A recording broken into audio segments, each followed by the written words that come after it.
Will we ever get the fight between Shakur Stevenson and Gervonta Tank Davis? Obviously, that's the fight that needs to happen at 135 because we're talking about the best fighting the best, right? We want to make these big fights happen. I always say, as crazy as Ryan Garcia has been in the last few years within the sport of boxing, like, shout out to him for, forgetting about his reputation and saying, I'll do whatever it takes to make a big fight happen. He went in there against Tank Davis, did 1.2 million pay-per-view buys, not the result he wanted, had to give up a lot in that ring. And, when it came to the rehydration clause in the catchweight, he said, fine, as long as we get this fight going, I'll do whatever you want. Went into that ring, a dead man walk, and obviously got hit with that body shot that ultimately stopped the fight. A lot of people called him a quitter, but, I salute Ryan Garcia because without that, I don't know if, big fights would be happening within the sport of boxing right now. I think people looked at that fight and said, we got to make things happen because they saw how much buzz and attention was surrounding that fight between Ryan Garcia and Tank Davis. That was such a high profile fight that I think it inspired guys like Terrence Crawford. It inspired guys like Earl Spence to, talk to each other on the phone and say, hey, we got to get something popping. And, I think that comes from Ryan Garcia. So I really do think Ryan deserves a lot of respect, and people are going to say, why don't you give Tank that same level of respect? Because of the stipulations ultimately is why. Because I understand that Ryan Garcia is the bigger fighter, but he fought at 35, already said at that point that, he wanted to go to 40, and then Tank making it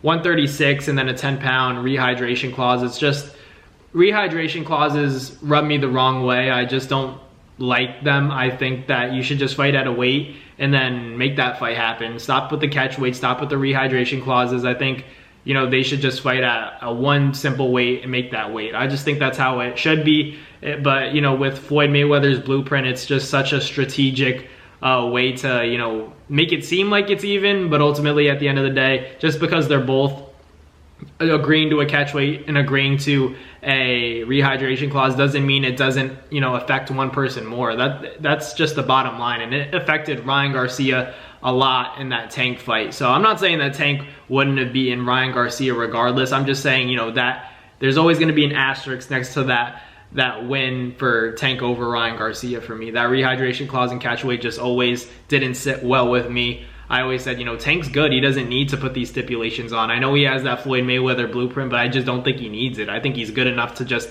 fight Ryan at whatever weight, and it would, definitely be in his favor. But definitely Ryan Garcia, I think, showed in that Devin Haney fight that he's still a live dog, despite the PED tests going the way they did. I feel like Ryan is definitely, a fan favorite all of a sudden. I've never seen anything like it. I low-key feel bad for Devin Haney because it's like he's the guy that should be looked at as the superhero, and it's the opposite. A lot of people are giving Devin Haney a lot of trash on social media just for the way he's handled the situation. And I understand, Devin should get it back in blood, but ultimately you can't blame the guy because this was a high-profile fight, and he did get embarrassed. He took a beating, and the test came out positive. So in my opinion, I think Devin has the right to do whatever he wants, but I would like to see the rematch. But obviously, like I always tell you guys, there's a big risk for Devin taking a rematch with Ryan Garcia, because if it doesn't go Devin's way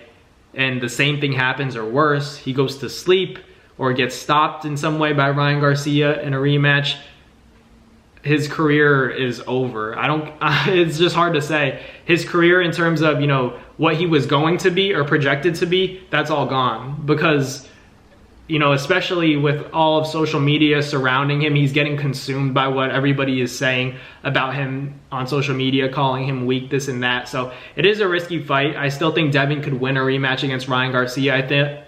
I think that the main thing is that, I don't know how his mental is coming back to the sport of boxing and facing a big puncher. That's what it depends on for me, when it comes to Devin Haney. It's how is he going to respond mentally, because that then, like a domino effect, controls how he's going to fight in the ring. So I would have to see Devin in a get-back fight. I always say, don't fight a big puncher after you took a lot of damage in your last or most recent fight. And so I think Devin should slowly but surely get back into the sport of boxing, gain his confidence, and then, make that happen. But, ultimately, besides Ryan Garcia and Devin, I really think that Shakur and Tank need to get it popping, because I think that's the fight that determines who's the best at 35, and I want to see who's the best at, you know, each weight class. And I think Shakur and Tank have to make it happen. It's just a matter of the money, who's the A side, who's the B side, and, you know, if they both really want it. I have reason to believe that one side wants it more than the other, and I think that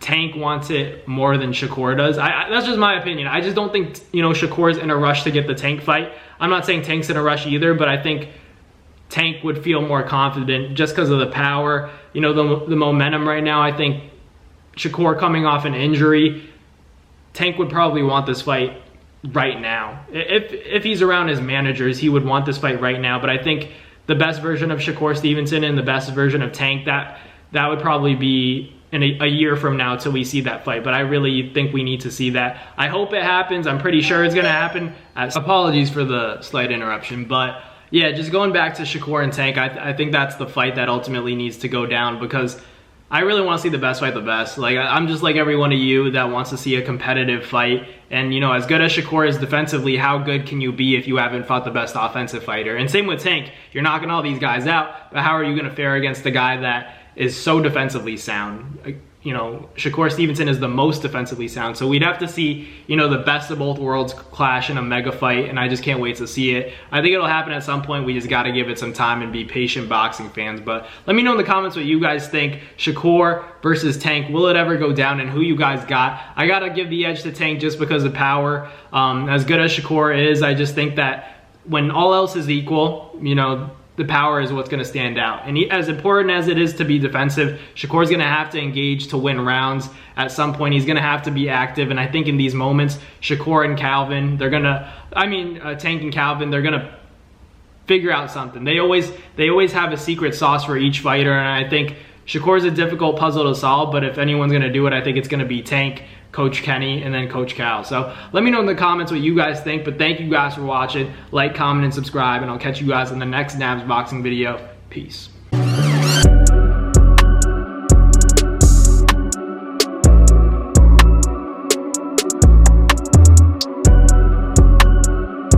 That's going to do it for another Nabs Fight Media video, guys. Thank you guys so much for watching. It's been your boy, Matt Nabong, with another video. Hope you guys enjoyed it all. Thank you guys for the constant support. Salute to y'all always. It's been your boy.